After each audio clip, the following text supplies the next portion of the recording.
गर्मी ना मई में होती है ना जून में होती है, और गर्मी खून में होती है। ऐसा ही है। अगर आपको गर्मी लग रही है तो ये निशान है कि आप जिंदा हैं। आपको अगर गर्मी लग रही है तो निशान ये है कि आप जिंदा हैं।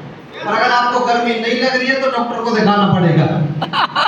बोलते हैं ना कई बार ठंडा हो गया है, हाथ पैर ठंडे हो गए, तो हमें गर्मी लगनी चाहिए। और अभी यहाँ पे वीरपाल जी बता रहे थे कि एक इनके गांव में ऐसा बंदा था जो लगभग 90 साल का, 85 से 90 साल की उम्र थी उनकी, और वो सौर में ओढ़ के सोता था गर्मियों में, सौर ओढ़ के सोता था।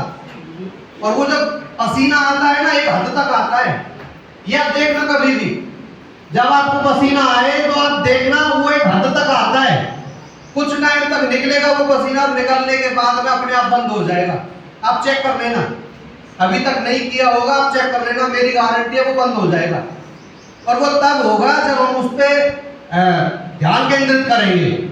और अगर हमने ये दिमाग में रखा कि यार ये गर्मी लग रही है, तो वो हमारे जो दिमाग है ना, ये कई बार बोला जाता है, कई बार उदाहरण दिया जाता है, अगर किसी को सजा हुई थी और उसको सजा हो गई सांप से कटवाना है इसको, उसकी सजा मुकद्दर हो गई कि इसकी जो सजा है वो ये है, इसको सांप से कटवाना है।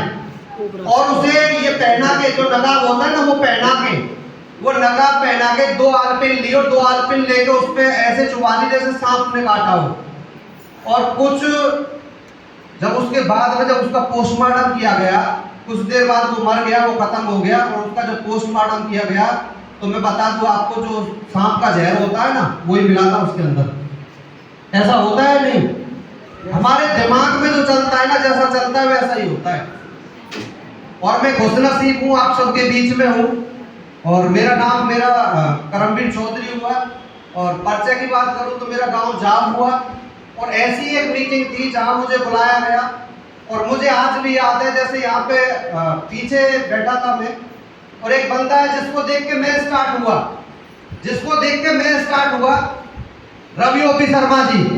कितने लोगों ने सुना है रवि ओपी शर्मा जी को? सभी लोगों ने सुना है। मैं आपको बता दूं वो स्टार डायमंड है। क्या है?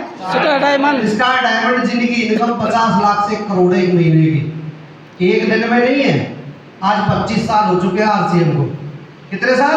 25। और ऐसे ही मैं एक सेमिनार में गया, वहां से मेरा विजन क्लियर हुआ। और सबसे पहले मेरा जो कोच, मेरे जो आदरणीय श्री प्रताप रावत जी, जो मेरे मेंटोर हैं, उनके लिए एक बार तालियां बजा सकते हैं।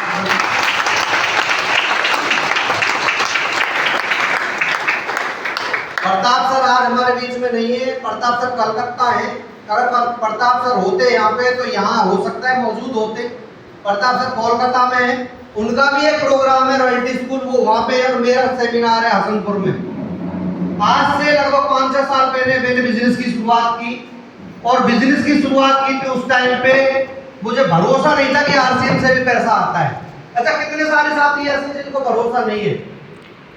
हाथ खड़ा कर सकते हैं जिनको भरोसा नहीं है कोई ऐसा जिसको भरोसा नहीं है? मैं आपको बता दूं, मुझे भरोसा नहीं था।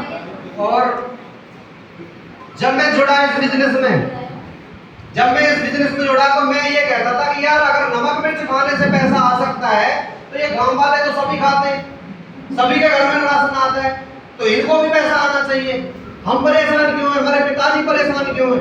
मैं आपको बता दूं सर, 99% लोग परेशान हैं अपने बच्चों को लेके। कितने परसेंट? 99% लोग परेशान हैं अपने बच्चों को लेके।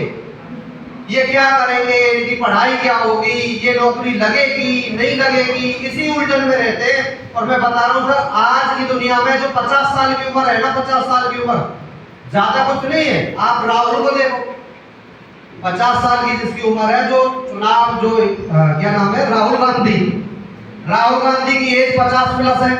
और हमारे गांव में आपके गांव में किसी की एज 50 साल है तो उसको देखना सर, बूढ़ा इंसान सर पैसे से होता है। जिसके पास में भरपूर पैसा है ना, मैं बता रहा हूँ, वो बूढ़ा भी नहीं होता। हमारे यहाँ पे एक मंत्री जी है, लक्ष्मी नारायण जी, बहुत सारे लोग जानते हो यहाँ से।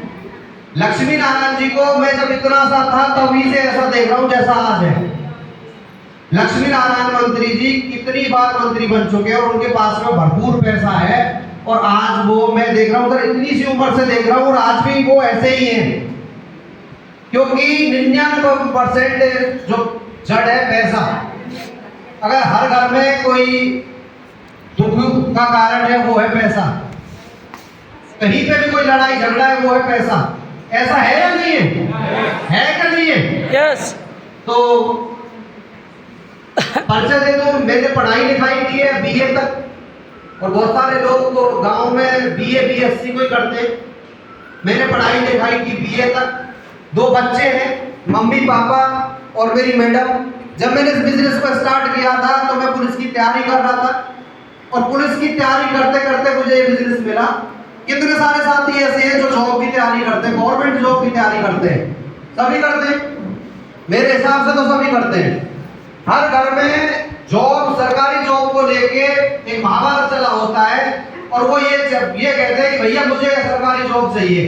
क्या हर किसी को मिल जाती है? क्या मिल जाती है? क्या हर किसी को नहीं मिलती। मैं बता दूं सर, फॉर्म डालते हैं, फॉर्म डालने में भी बहुत सारा पैसा खर्च होता है। जिन्होंने फॉर्म यहाँ पे डाले होंगे वो देख रहे होंगे सर, उन्होंने बहुत सारा पैसा ड्राफ्ट में, फॉर्म खरीदने में, और वहां पे जब हम पेपर देने के लिए जाते हैं उसमें बहुत सारे लोग पैसा बर्बाद करते हैं। क्या सभी की जॉब पक्की हो जाती है? क्या नहीं होती। मेरी भी नहीं हुई सर। मेरा सपना था पुलिस में जाने का। मैं आपको बात करूं तो 2006 में मैंने यूपी पुलिस का फिजिकल दिया था फर्स्ट टाइम। उसके बाद 2007 में मैं दिल्ली पुलिस का दिया मैंने, 2007-8 में मैंने दिल्ली पुलिस का दिया, और 2010 में और 2012 में, सॉरी 2008 में और 2010 में हरियाणा पुलिस की, अगर यहाँ पे कोई बैठा होगा जिसने दिया होगा, हरियाणा पुलिस की भर्ती निकली थी 2008 और 2010 बैठे हैं सर। तो 2008 में मैंने फिजिकल दिया था नूह, और 2010 में दिया था बोर्डसी, मेरा नंबर नहीं आया। और उसके बाद में लास्ट एग्जाम मैंने दिया था यूपी पुलिस का, लास्ट पेपर दिया था मैंने यूपी पुलिस का 2016 में, सब इंस्पेक्टर का, मेरा नंबर नहीं आया। और आज जिसका नंबर आ चुका है, मेरा एक मित्र है जो आज डबल स्टार है, दरोगा है, और वो औरैया में है। कहाँ पे है? औरैया। औरैया एक जिला पड़ता है, जैसे मथुरा जिला है ऐसे ही औरैया एक जिला पड़ता है, और वहां पे उसकी जॉब चली हुई है, और वो सब इंस्पेक्टर है, सब इंस्पेक्टर के पद पे है। वो अपने घर से रह के दूर ड्यूटी कर रहा है, मैं अपने घर से काम कर रहा हूँ, अपनी मर्जी का मालिक हूँ। आज से 5-6 साल पहले ऐसे ही मुझे ये बिजनेस मिला था, और जिसके साथ हम फिजिकल के लिए दौड़ किया करते थे, जिसके साथ हम कोचिंग जाया करते थे, वो मित्र मेरा एक इटावा में है जो जॉब कर रहा है आज पुलिस की जॉब कर रहा है। और पुलिस की जॉब करते करते उसकी जो इनकम है, मैं बता दूं आपको, 40,000 रुपए है। कितनी इनकम है? 40,000 रुपए। और मैंने जब इस बिजनेस को साइन किया था तो उस टाइम पे जब मेरी इनकम आई थी, अगर मैं बताऊं आपको, तो 81 रुपए आई थी। कितने रुपए? 81। अच्छा, 81 रुपए से कुछ होता है क्या? यहाँ जो आपकी अपलाइन होती है, जो आपको जोड़ता है, वो आपसे बोलता है कि सर यहाँ से बहुत सारे पैसे आएंगे, सपने दिखाए जाते हैं, मुझे भी दिखाए गए, और मुझसे भी बातें की गई। कई बार मैं अपलाइन की कॉल को नहीं उठाता था। यहाँ पे भी ऐसे शख्स होंगे जो नहीं उठाते होंगे या नहीं उठाया होगा। मैं बता दूं, कई बार कॉल आती थी हमारे आदरणीय श्री प्रताप रावत जी की, तो मैं कई बार तो ऐसे देखता था फोन को, कॉल आ रही है आरसीएम की बोलेंगे। ऐसा होता है या नहीं होता? होता है, क्योंकि ये प्रोसेस है।